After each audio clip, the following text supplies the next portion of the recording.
네, 우리 집사람 현음막 해주세요. 네, 됐습니다. 요즘 감기가 유행인가 봐요. 우리 중등부 우리 자녀들 중에도 감기 때문에 모든 분이 있어서 우리 혜연이도 지금 감기 걸렸는데 여러분 감기 조심하시고 서로의 건강을 위해서 중보해 주시기 바랍니다. 지난 주일에 우리는 올해 하나님께서 우리에게 주신 목표를 나눴어요. 우리가 생명과 통로로 살기 위해서는 훈련이 필요한데 하나님께서 우리에게 5가지 훈련의 목표, 실천 목표를 주셨습니다. 다시 한번 볼까요? 앞을 보시고 생명을 살리는 교회, 삶으로 예배하는 교회, 모든 성도가 동역하는 교회, 사랑과 은혜로 섬기는 교회, 다음 세대를 세우는 교회. 이 5가지가 올해 우리에게 주신 목표인데 지난주는 우리 첫 번째를 나눴습니다. 생명을 살리는 교회가 도대체 뭐냐? 우리 사랑하는 승우 목사님 보세요. 생명을 살린다는 것은 말 그대로 영혼 구원입니다. 우리가 무엇을 하든지 그 초점은 바로 생명을 살리기 위해서 하는 거예요. 우리가 말하고 행동하는 목적도, 일하고 공부하는 목적도 생명을 살리는 것. 우리 사랑하는 주영아, 잠깐만 목사님 눈을 좀 옆으로 와요. 네, 우리 왔을 됐어요. 우리가 무엇을 하든지 내가 지금 말하는 것도 행동하는 것도 일하는 것도 공부하는 것도 그 목적이 바로 생명을 살리는 것이다. 그 초점을 탁 맞출 때 하나님께서 우리를 통해 역사하시는데 언제 우리가 이렇게 생명을 살릴 수 있다고 했습니까? 내가 죽을 때. 주님께서 말씀하셨죠. 미랄이 땅에 떨어져 썩을 때 많은 결실을 맺듯이 내가 죽을 때, 내 몸을 쳐서 복종할 때, 그때 우리를 통해서 생명의 역사가 나타난다. 다시 말해 나의 변화된 삶을 보고 내가 변화될 때 내가 전하는 말에 사람들이 귀를 기울이지, 내가 예수 믿는다면서 예전과 똑같이 내 혈기대로 살고 내 욕심대로 살면 누가 우리가 전하는 말을 듣겠어요? 내가 죽을 때, 바울의 고백처럼 나는 죽고 내 안에 주님이 사심을 믿을 때, 그래서 이제는 내가 나를 위해서 사는 것이 아니고 나를 위해 자기의 몸을 버리신 주님을 위해 살 때, 그때 비로소 우리 삶은 변화되고 우리의 변화된 삶을 보고 우리 곁에 있는 사람들이 우리가 전하는 복음에 귀를 기울이게 된다. 자, 그런데 이것은 단 한 번의 결단, 단 한 번 은혜 받고 되는 게 아니죠. 부단한 노력, 부단한 훈련을 해야 됩니다.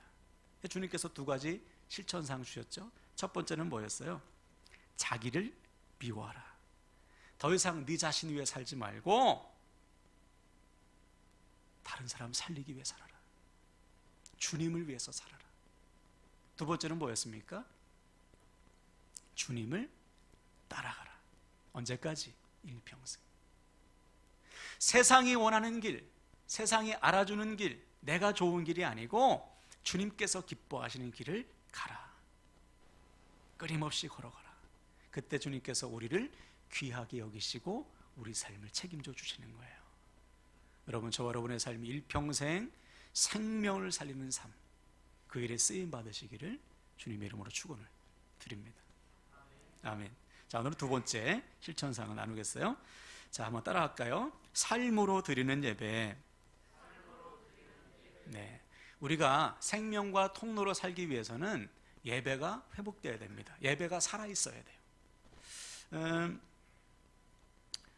지난 첫 주일에 우리가 통로에 대해서 배웠는데, 통로는 뭐죠? 하나님과 세상을 연결시켜주는 거죠. 이어주는 겁니다. 자, 그러기 위해서는 가장 중요한 게 뭐예요? 하나님과의 관계가 뚫려 있어야죠. 막혀 있으면 안 돼요. 하나님과의 관계가 열려 있어야 하나님께서 은혜와 은혜를, 복을 부어주시는데 그 은혜와 복을 내가 충만히 넘쳐, 내가 차고 넘치고 누릴 때 흘러가는 거잖아요. 그렇죠? 근데 내가 하나님과의 관계가 막혀 있으면 은혜와 사랑을 흘러보낼 수가 없지요. 뚫려 있어야 된다. 하나님과의 관계가 가장 중요하다. 자, 그러면 이 하나님과의 관계, 나와 하나님과의 관계를 가늠할 수 있는 가장 중요한 척도가 뭐냐 말이에요. 그게 바로 예배라는 거죠. 예배가 살아있어야 나와 하나님과의 관계가 온전해집니다. 성경의 역사를 보면 언제든지 하나님과의 관계가 무너질 때는 예배가 먼저 무너졌어요. 예. 엘리야 때를 보세요. 엘리야 때 얼마나 하나님 앞에 예배하지 않으면 예배의 단이 다 무너졌습니다. 강단에 다 무너졌어요. 그런데 누구 하나 이것을 보수하지 않아요. 고치지 않습니다. 내버려 두는 거예요. 그 정도로 하나님과의 관계가 깨져버렸습니다. 예배가 완전히 무너진 거예요. 그 결과 어떻게 됐습니까? 예배가 무너진 북이스라엘은 결국 아수르에 의해서 망하잖아요. 예배가 무너지면 하나님과의 관계가 무너지고, 하나님과의 관계가 무너지면 한 나라 전체가 무너진다. 그럼 반대로 삶이 회복될 때, 하나님과의 관계가 회복될 때 가장 먼저 회복되는 게 뭘까요? 그것도 예배예요. 예배가 회복되면 하나님과의 관계가 회복되고, 하나님과의 관계가 회복되면 하나님께서 은혜와 복을 부어주심으로 우리의 삶이, 우리의 가정이, 나라 전체가 회복되는 것입니다. 예를 들어서 여러분, 야곱이 딸 디나의 일로 세겜 사람들에 의해서 추격을 당합니다. 이제 죽었어요. 죽은 목숨이에요. 그때 하나님께서 야곱에게 명령하신 게 뭐예요? 베델로 올라가라. 거기서 제단을 쌓으라. 예배하라는 거예요. 이 말은 너 베델의 예배를 회복해라, 이 말입니다. 베델이 어디죠? 야곱이 외삼촌 라반의 집으로 도망갈 때 광야에서 하나님을 처음 만난 곳이잖아요. 그때 야곱이 자기가 베고 자던 돌을 제단 삼아 거기에서 하나님 앞에 예배합니다. 전심을 다하는 예배예요. 생명을 건 예배죠. 이제 어떻게 할 수가 없어요. 집을 떠나왔기 때문에 하나님께 자신의 삶을 맡기고 드리고 헌신한 예배입니다. 이 예배를 회복하라는 거예요. 이에 야곱과 그의 가정이 아멘하죠. 그리고 뭐 했어요? 모든 우상 다 버립니다. 모든 우상 다 버리고 묻어놓고서 몸을 정결하게 한 다음에 베델로 가서 예배하죠. 그때 하나님께서 야곱과 그의 가정을 보호해 주시잖아요. 예배가 회복되니까 관계가 회복되고, 관계가 회복되니까 삶 전체가 회복된다. 또 남유다 왕 중에 요시야 왕 때도 보세요. 요시야가 성전에서 발견한 성경책 구약의 말씀을 읽고서 가장 먼저 명령한 게 뭐예요? 유월절 예배를 회복하라. 예배를 회복할 것을 명령했어요. 말씀 그대로 철저히 예배를 회복해라. 그래서 어떻게 했습니까? 남유다의 모든 우상단지 다 버리고 무당 다 죽이고, 그죠? 북이스라엘까지 올라가가지고 우상의 제단을 털어버리고 산당 제거하고 온전히 온 백성이 하나님만 예배하도록 회복했어요. 그랬더니 그가 통치한 31년 동안 하나님께서 나라 전체를 지켜주시잖아요. 이처럼 예배는 개인과 나라 전체의 운명까지 연결시키는, 개인을 지키고 가정을 지키고 나라를 지키는 일에 하나님께서 가장 귀하게 쓰시는 도구였단 말이에요. 예배가. 그 예배를 통해서 우리는 하나님과의 관계를 회복하는 것입니다. 자, 그렇다면 지금 우리가 드리고 있는 이 예배가 얼마나 중요한지를 우리는 알아야 돼요. 여기에 생명을 걸어야 되는 거예요. 예, 이 예배가 살아야 내가 사는데, 내가 살아야 내 가정도 살고 내가 속한 공동체가 사는데 우리가 어떻게 이 예배에 소홀할 수 있냐 말이에요. 가끔 보면 예배를 우습게 여기는 사람들이 있습니다. 무엇을 보면 알 수 있는가? 생명을 다하지 않은 거예요. 전심을 다해서 예배하지 않는 거예요. 오늘은 좀 피곤하니까 대충 앉아있다 가자. 오늘은 좀 예배를 드릴 기분이 아니야. 아침부터 안 좋은 일이 있었어. 별로야. 오늘은 좀 집에서 좀 쉬지 뭐. 이렇게 예배를 우습게 여기는 거예요. 생각해 보세요. 예배는 하나님과의 관계용, 예배를 통해 우리에게 생명과 은혜를 부어주심으로 우리가 살아나는데, 만약 예배가 무너짐으로 하나님과의 관계가 무너지면 그 인생은 그 순간 끝이잖아요. 근데 어떻게 우리가 이 예배에 생명 걸지 않을 수 있냐 말이죠. 좀 더 노골적으로 말해볼까요? 우리가 아무리 피곤해도 월요일 날 아침에 일어나서 직장에 갑니다. 일하러 가요. 때로는 조금 아파도 갑니다. 많이 아플 때 못 가지만. 왜 그렇죠? 직장에 가야 돈을 벌고 돈을 벌어야 내가 먹고 산다는 사실을 믿기 때문에요. 이 믿음이 나를 직장으로 이끄는 거예요. 하물며 내가 예배를 통해서 하나님과 하나 되고 예배를 통해서 회복되고 예배를 통해서 내 인생이 살아나는데 은혜와 말씀 없이는 못 사는데 어떻게 예배에 생명 걸지 않을 수 있냐 말이에요. 전심을 다해서 주님 앞에 나아가야죠. 그런데 예수님 시대나 구약 시대나 지금이나 많은 사람들이 예배를 우습게 여깁니다. 말라기 시대를 보면 사람들이 예배를 귀찮게 여겼어요. 번거롭다, 귀찮다. 그리고 대충 그냥 시간 떼어버렸어요. 이때 하나님께서 어떻게 말씀하시는지 한번 볼까요? 말라기 1장 10절 앞을 보고 있습니다. 시작. 만군의 여호와가 이르노라 너희가 내 제단 위에 헛되이 불사르지 못하게 하기 위하여 너희 중에 성전 문을 닫을 자가 있었으면 좋겠도다. 내가 너희를 기뻐하지 아니하며 너희가 손으로 드리는 것을 받지도 아니하리라. 아멘. 그런 예배 안 받는다 말씀하셨어요. 전심을 다하지 않는 예배, 헛된 예배 안 받아. 전에도 말씀드렸죠. 우리나라 감리교회에서 그래도 가장 건강하고 가장 부흥한다는 교회에 제 동기 목사님의 여동생이 가서 예배를 드렸어요. 기대를 가지고 목사님 설교 이 예배 얼마나 은혜스러울까. 근데 설교가 딱 시작됐더니 주위에 너무나 많은 사람들이 휴대폰 꺼내서 보고 있다는 거예요. 주일날 예배 안 드리기는 좀 꺼름직하니까 예배당에 와서 1시간 정해진 순서에 따라 예배 드리고 대충 떼우고 가는 거예요. 그런 예배 안 받으신다. 헛된 예배다. 일평생을 예배해도 그에게는, 그 사람에게는 은혜와 회복이 임할 수가 없어요. 참 감사한 사실은 교회를 옮긴 후에 우리 예배가 뜨거워지고 있어요. 여러분도 좀 느끼세요? 예배를 교회를 예배당을 옮기고 더 가까워져서 그런지 몰라도 저와 강당과 더 가까워졌는지 몰라도 예배가 좀 더 뜨거워지고 있어요.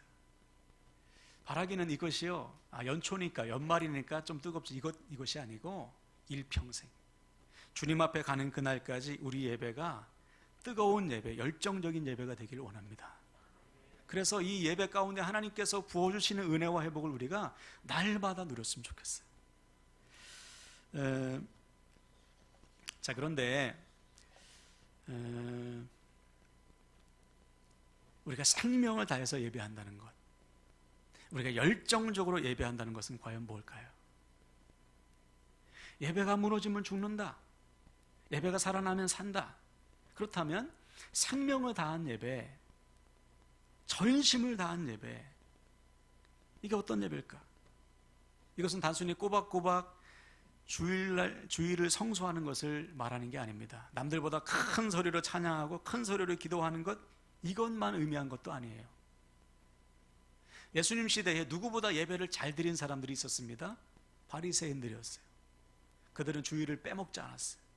안식일 예배를 빼먹지 않고 하루 3번씩 기도하고 정해진 11조 철저히 드리고 또 시장이나 광장에 가서 두 손을 높이 들고 말씀을 선포하고 큰 소리로 기도하는 것을 자랑했어요. 자기 신앙을 자랑했습니다. 누가 봐도 바리새인들은 예배자다 이렇게 인정할 정도로 예배에 있어서는 남들보다 탁월하게 예배를 드렸어요.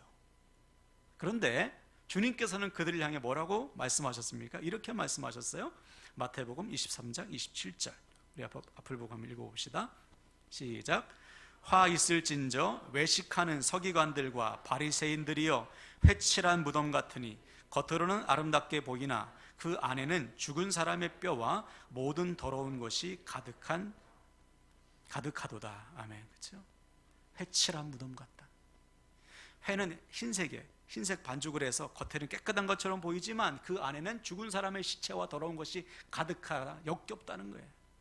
다시 말해 바리새인들의 예배는 남들이 볼 때는 참 뜨거운 예배처럼 보이지만 주님께서 보실 때는 역겨운 예배라는 거예요. 왜 그럴까요? 그들의 예배와 삶이 너무나 다르기 때문에. 예배당에서의 예배와 삶의 자리에서의 예배가 완전히 다른 거예요. 역겹다는 것이죠. 한 번은 어느 목사님의 설교를 듣는데 주일 설교 시간에 이런 말씀을 하셨어요. 어떤 여자 장로님이 이 목사님한테 편지를 쓴 겁니다. 편지의 내용이 이래요. 저는 장로입니다. 제 남편도 장로인데 제가 오랜 기간 암으로 투병하는 과정에서 남편이 저에게 이혼을 요구했고 제가 들어주지 않자 집을 나가 다른 여자와 동거를 시작했습니다. 근데 그 남편과 동거녀가 이 목사님이 담임하는 교회에서 행복하게 신앙생활한다는 소식을 듣고 목사님께 하소연하기 위해서 이 편지를 씁니다. 황당하죠? 그래서 이 목사님이 강단에서 이렇게 말씀하셨어요. 이 편지의 내용이 사실이라면 누군지 모르겠죠. 몰래 와서 예배하는 거니까. 장로님은 지금 왜 예배를 드리고 있습니까? 장로님은 누구의 종이며 누구의 증인입니까? 하나님의 종이며 예수 그리스도의 증인입니까? 아니면 자기 욕망의 종이며 자기 자신의 증인입니까? 대놓고 강단에서 선포하셨어요. 병든 아내를 버리고 다른 여자와 동거하면서 주일에는 교회에 나와 아무렇지 않게 예배를 드리고 있다면 그 예배 하나님이 받으시겠냐 말이에요. 그가 아무리 큰 소리로 찬양하고 큰 소리로 기도한들 그 찬양과 기도를 하나님이 기뻐 받으실까요? 흠양하실까요? 그가 아무리 많은 물질로 헌금을 한들 하나님께서 그 헌신 받으시겠냐 말이에요. 안 받으시죠. 다시 말해 삶으로 드려지지 않는 예배는 헛된 예배라. 하나님께서 받지 않으시는 예배라는 것입니다. 바로 이것이 오늘 우리가 반드시 점검해야 할 예배의 핵심이에요. 하나님께서 받으시는 예배는 우리의 삶으로 드리는 예배입니다. 예배가 곧 삶이 되고 삶이 곧 예배가 되는 것, 이것이 우리가 일생토록 회복해야 될 예배예요. 추구해야 할 예배예요. 내 삶 전체가 예배가 되는 것. 자, 그래서 바울은 오늘 우리에게 우리가 드릴 예배는 어떤 예배냐? 아주 정확하게 알려주고 있어요. 오늘 본문 1절을 다시 한번 볼까요? 로마서 12장 1절. 제가 읽겠습니다. 그러므로 형제들아, 내가 하나님의 모든 자비하심으로 너희를 권하노니 너희 몸을 하나님이 기뻐하시는 거룩한 산 제물로 드리라. 이는 너희가 드릴 영적 예배니라. 아멘. 따라합시다. 몸을 드리라. 네. 여기서 말하는 몸은 내 삶 전체를 말합니다. 즉 하나님께서 기뻐 받으시는 예배는 뭐냐? 내 삶 전체를 주님께 드리는 거예요. 그저 주일날 예배당에 나와서 1시간 정해진 순서에 따라 기도하고 찬양하고 말씀 듣고 기도하고 축도받고 끝나는 거, 이것이 아니고요. 매일매일 내 삶을 주님 앞에 드리는 거예요. 그래서 매일의 삶 속에 주님이 나의 주인이심을 고백하며 사는 거예요. 이것이 하나님께서 받으시는 예배고, 이렇게 예배하는 자에게 하나님은 은혜와 회복을 부어주실 뿐만 아니라 그의 삶 속에 임재하신다는 거죠. 우리가 주님의 이름으로 모일 때 주님은 임재하시잖아요. 예. 우리가 어디에 가든지 그 속에서 주님은 나의 주인이십니다. 내 삶, 오늘 우리의 삶을 주님께 맡깁니다. 주님 앞에 드릴 때 주님은 임재하시고 역사하신다는 거죠. 그러므로 사랑하는 여러분, 지금 우리가 하나님 앞에 예배한다는 것은 나의 삶을 주인 되신 주님께 바치는 거예요. 나 같은 죄인을 사랑하셔서 자녀 삼아주신 그 하나님의 놀라우신 사랑을 확인하고 그 주님 앞에 내 삶을 드리고 한 주간의 삶을 주님 앞에 다 맡기는 거예요. 이때 하나님은 우리에게 은혜를 베풀어 주시고 임재해 주십니다. 그렇지 않고 일주일 내내 내 마음대로 살다가 주일에만 잠깐 1시간 교회에 나와서 하나님을 예배하는 것은 헛된 예배, 가짜 예배라는 것이죠. 너무 속상한 게 있어요. 뭐냐면 드라마나 영화 보면 나쁜 놈들은 다 교회 다녀. 진짜. 예? 아, 그래요? 자, 대화하는 설교. 네.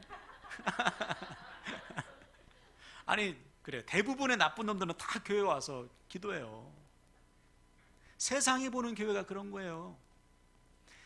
예배와 삶이 다르기 때문에, 그들이 믿는 주님과 그들의 삶이 너무나 다르기 때문에 그냥 대놓고 욕하는 거예요. 우리의 이야기죠. 우리의 삶과 우리 예배가 다르다면 우리도 주님께서 말씀하신 것처럼 맛을 있는 소금에 대해서요 밟혀요. 비웃음거리가 됩니다. 우리는 그래서는 안 되죠. 그러므로 사랑하는 여러분, 오늘 말씀을 통해 우리 모두에게 삶으로 드리는 예배가 회복되길, 새롭게 시작하길 축복합니다. 그래서 우리의 삶이 곧 예배가 되어서 우리의 삶에 하나님의 임재, 하나님의 영광이 나타나게 되시기를 주님의 이름으로 간절히 축원을 드립니다. 아멘. 자, 그렇다면 어떻게 할 때, 어떻게 사는 것이 삶으로 드리는 예배인가? 매일 교회 나와서 예배하면 돼요? 가정 버리고, 학교 버리고, 직장 버리고 교회 와서 합숙하면서 예배해야 돼요? 그렇게 하는 이단들 있잖아요. 산속에서 흰 옷 입고서 주님께서 재림하실 날 따져가면서 가정 다 버리고 그렇게 예배하는 것인가? 아니에요. 오늘 본문 2절에서 바울은 우리가 삶으로 예배하는 것이 뭔지 분명하게 알려줍니다. 2절 한번 읽어볼게요. 다 같이 한번 봅시다. 너희는 이 세대를 본받지 말고 오직 마음을 새롭게 함으로 변화를 받아 하나님의 선하시고 기뻐하시고 온전하신 뜻이 무엇인지 분별하도록 하라. 아멘. 따라합시다. 분별하라. 네. 하나님께 내 삶을 드린다는 것은, 삶으로 예배한다는 것은 하나님의 뜻을 분별하여 선택하는 것입니다. 무엇이 하나님께서 기뻐하시는 일인가? 무엇이 선한 것인가? 무엇이 온전하고 완전한 것인지를 날마다 분별해서 그 뜻을 선택하는 거예요. 하나님께서 기뻐하신 삶을 선택해서 그 길을 따라가는 것입니다. 이것이 삶으로 드리는 예배예요. 다 같이 사진 한 장 볼까요? 잘 보이십니까? 좀 이상한 거 느낀 거 있어요? 이게 지금 버거킹 가게죠. 근데 맨 앞에 누가 있어요? 맥도날드의 마스코트. 예. 라이벌 회사 아닙니까? 얼마나 우스운 이야기예요. 아니 왜 맥도날드 마스코트가 버거킹 와서 햄버거를 사 먹어요? 오늘날 교회의 모습이 이렇다는 거예요. 세상에서 기웃거리면서 세상의 가치, 세상의 방법, 세상의 관심을 따라가요. 세상의 유행을 따라가요. 아니 저 같으면, 제가 맥도날드 마스코트 같으면 가서 맥도날드 햄버거를 먹겠어. 버거킹 매장에서. 이게 그리스도인의 삶이죠. 세상에 살지만 세상의 방법대로 살지 않고 하나님의 방법으로 살고, 세상의 가치관과 세상의 목적을 추구하지 않고 하나님의 가치관과 하나님 나라를 추구하며 사는 것, 이것이 교회의 삶이요 그리스도인의 삶이잖아요. 그런데 너무나 많은 성도들이 다 세상에서 기웃거리면서 세상의 가치관, 세상의 유행 따르고 있어요. 바울 시대도 그런 거예요. 그래서 명령하는 거예요. 너희는 이 세대를 본받지 말고 오직 마음을 새롭게 함으로 변화를 받아 하나님의 선하시고 기뻐하시고 온전하신 뜻이 무엇인지 제발 좀 분별하며 살아라. 세상 따르지 말라는 거예요.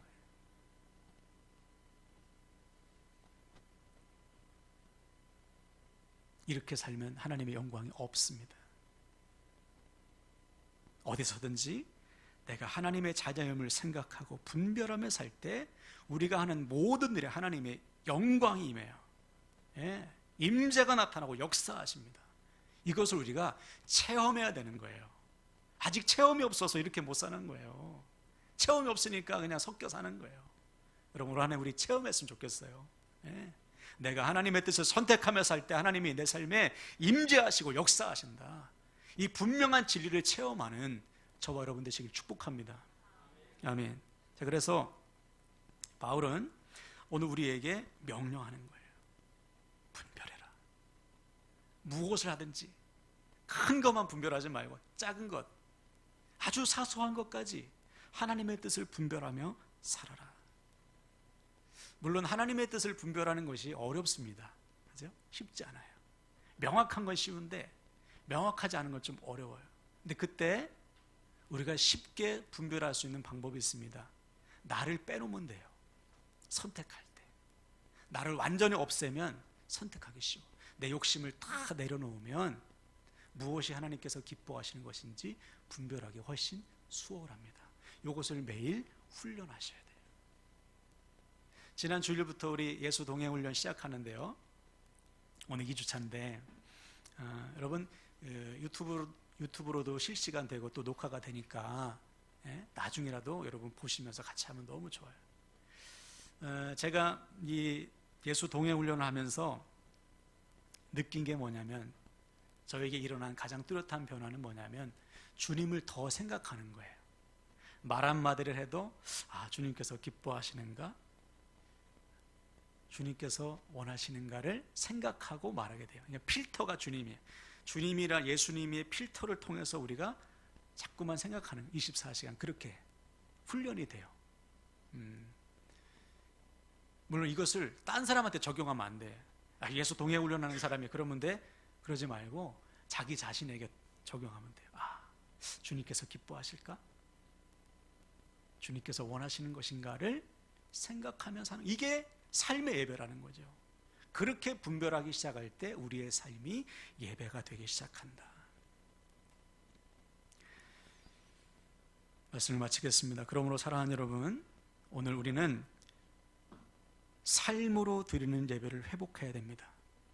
예배는 우리의 삶 전체를 주인 되신 주님께 드리는 거예요.